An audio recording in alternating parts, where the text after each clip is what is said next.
How to connect Binance with Google Authenticator. Hello guys and welcome back to the channel. In today's video, I'm going to show you how you can connect your Binance with Google Authenticator for better privacy. So let's get started. First of all, obviously, you need to download both of the applications of Binance and Authenticator. And then what you're going to do is log into your Binance account. So once you have logged in, you'll be redirected to the home page. So you're going to click on this logo over here at the top left. And once you do so, you're going to click on your username. And here, what you're going to do is simply click on security. And once you do click on security, you will be redirected to an interface that will look something like this. So you're going to click on Authenticator app. I have already set up my Authenticator app. If you have not, you can simply click on Authenticator app.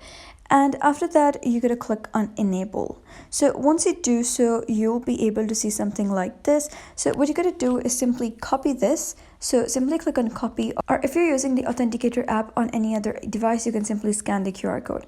So simply copy the code and then redirect yourself to Google Authenticator. And you're going to click on this plus icon here at the bottom right.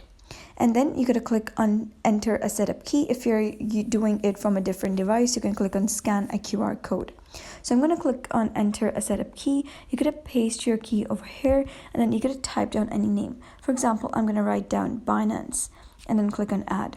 So once you do so, you'll be able to see that this is your Google Authenticator code, and this means that you have successfully connected your Binance account with your Google Authenticator.